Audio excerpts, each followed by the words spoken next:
उसके बाद अगर आपने देखा होगा कि दोनों कम्युनिटीज ने मिलकर न सिर्फ इसका खंडन किया बल्कि हड़तालें की गई, प्रोटेस्ट डिमॉन्स्ट्रेशंस हुए और वक्तन फवक्तन जो स्टेट एडमिनिस्ट्रेशन के नुमाइंदे किश्तवाड़ में आए, उनसे जितनी भी मीटिंगें हुई, उन मीटिंगों के दौरान हर शख्स ने, हर जमात ने, चाहे पॉलिटिकल पार्टी हो, सोशल ऑर्गेनाइजेशंस हो, ट्रेड यूनियंस हो, हर एक शख्स ने यही बात रखी कि ये कत्ल जो है इंसानियत का कत्ल है और ये कातिलों को जो है बाहर निकालना बहुत जरूरी है।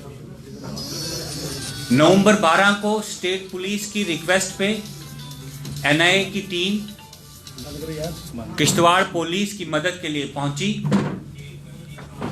तकरीबन 150 लोगों को हिरासत में लिया गया, पूछताछ की गई और इसी दौरान हमारे स्टेट के ऑनरेबल गवर्नर सत्यपाल मलिक जी का बयान आया कि किलर्स आइडेंटिफाई हो चुके हैं, अरेस्ट हो चुके हैं और जल्दी ही लोगों के सामने उनको लाया जाएगा। हमने उस वक्त भी यह सवाल पूछा कि अगर कत्ल का मामला हल हो चुका है तो क्या वजह है कि स्टेट एडमिनिस्ट्रेशन इस चीज को दबाने और छुपाने के पीछे है। अगर सत्यपाल मलिक जी को गलत इंफॉर्मेशन दी गई तो किसने दी? अगर माननीय गवर्नर साहब को मिसलीड किया गया तो किसने किया? अगर मिसलीड नहीं किया गया तो वो किलर्स कहां पे हैं जिनको आइडेंटिफाई किया गया है? इस सब के बावजूद 1.5 महीने का वक्फा गुजर चुका है और अभी तक वहां पे उन किलर्स को आइडेंटिफाई नहीं किया गया, जो कि एक बहुत ही दुखदायक बात है। और यह कोई पहली किलिंग नहीं है। किश्तवाड़ में तकरीबन 10 ऐसी किलिंग, जिसमें सबसे पहली किलिंग जो है सतीश भंडारी जी की गई, उसके बाद तनवीर अहमद मीर साहब की गई, गुलाम नबी लोन साहब की गई, गुलाम रसूल हजाम साहब, जमील कांच साहब, ऐसे कई लोग हैं, मोहन भंडारी साहब, जिनकी किलिंग तो हुई लेकिन मिस्टीरियस रही और सामने नहीं आया।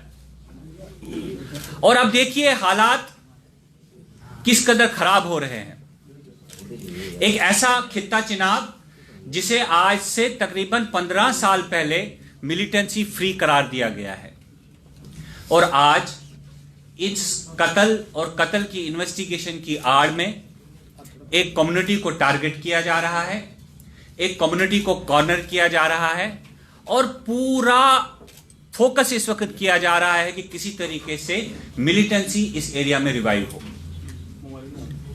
और मिलिटेंसी रिवाइव करने के पीछे मकासद क्या है वो ना आपसे छुपे हैं, ना हमसे छुपे हैं। किश्तवाड़, अगर आप भी ये जानते हैं, किश्तवाड़ एक मखसूस जमात की फैक्ट्री बनी हुई है। आप 2008 से पहले देख लीजिए, 2008 के इलेक्शंस थे, 2007 में किश्तवाड़ में कम्युनल राइट्स करवाए गए, 2014 में पार्लियामेंट्री और असेंबली इलेक्शंस आने वाले थे, 2013 में दंगे करवाए गए और आज फिर से इलेक्शन नजदीक आ रहे हैं तो किश्तवाड़ में दंगे करवाने की पूरी कोशिश की जा रही है। कभी एसओजी लाने की बात की जा रही है, कभी बंकर्स बनाने की बात की जा रही है। तो कौन लोग हैं जो ये सब करवाना चाहते हैं? खिता चिनाब की आवाम उनके मकासद से बाखबर है, उनके मकासद को अच्छी तरह जानती है और हम इस बात का अज़म कर चुके हैं कि आपसी भाईचारा और रवादारी को हम किसी सूरत में खराब होने नहीं देंगे। लेकिन इसके साथ साथ मेरी यहां रियासती इंतजामिया से भी दरखास्त होगी, जो वहां पे पुलिस है, उन्होंने खौफ और दहशत का माहौल कायम करके रखा है। एक दिन किसी शख्स को उठा के पुलिस हवालात में रखा जाता है, 10-12 दिन रखा जाता है, उसके बाद छोड़ दिया जाता है। और कई ऐसे नौजवान हैं, कम से कम 4 ऐसी लड़कियां हैं उनको 20 दिन 25 दिन हवालात में रखा गया और बाद में बाइज्जत बरी किया गया। तो हमें यह लगता है कि कहीं ना कहीं, क्योंकि हम एक मखसूस जमात जिसका मैं नाम नहीं लूंगा, हमें यह मालूम है कि उनके नेता और उनके नेताओं का पास्ट क्या है, वो कहां से उभर के आए हैं। मिलिटेंसी और मिलिटेंसी पनपने में, मिलिटेंसी और काउंटर इंसर्जेंसी के इंफ्रास्ट्रक्चर में किसका इंटरेस्ट बनता है। क्या हमें यह मालूम नहीं कि कौन शख्स थे, कौन लोग थे जो पिछले 4 सालों में ये कोशिशें कर रहे थे कि कश्मीर और जम्मू कश्मीर में इखवानुल मुस्लिमीन जैसी तंजीमें दोबारा रिवाइव हों। क्या हमें नहीं मालूम कि हमारी वजीर आला मोहतरमा महबूबा मुफ्ती जी ने किन किन मराहिल पर ऐसे अजाइम को रोका और ऐसे अजाइम को कामयाब नहीं होने दिया कि जहां पे इखवान जैसी फोर्स को दोबारा कायम करने के लिए कोशिश की जा रही थी।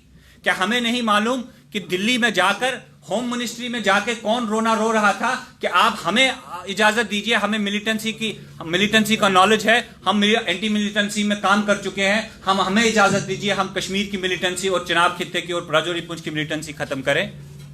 तो क्या मकासद है इन लोगों के? क्या हिस्ट्री गवाह नहीं है कि यहां पे फेक मिलिटेंट्स बनाए गए? क्या हिस्ट्री इस बात की गवाह नहीं है कि खित्ता चिनाब में मिलिटेंसी जब खत्म हुई उसके बाद स्टेट स्पॉन्सर्ड मिलिटेंट्स वहां पे बनाने की कोशिश की गई? तो मैं आपके द्वारा रियासती इंतजामिया से और मरकजी सरकार से यह अपील करता हूं कि आग के साथ ना खेला जाए। बहुत अरसा लगा है खित्ता चिनाब को अमन की फिजा देखने में, बहुत अरसा लगा है खित्ता चिनाब को उस हालात से बाहर निकलने में, लेकिन फिर से जो कोशिशें की जा रही हैं कि हम एसओजी बनाएंगे, बंकर्स बनाएंगे, एक कम्युनिटी को टारगेट करेंगे, इससे फिर से नौजवानों में एलिनेशन पैदा हो रही है। आप जब किसी शख्स को उसके माँ बाप के सामने घसीट के थाने में बंद कर देंगे और 1 महीना अंदर रख के मार कुटाई करके वापस छोड़ देंगे, तो वो शख्स, वो नौजवान एलिनेट नहीं होगा तो क्या होगा? मैं आपके माध्यम से सिर्फ आज रियासती इंतजामिया से दरखास्त करूंगा कि आप कत्ल की इन्वेस्टिगेशन कीजिए।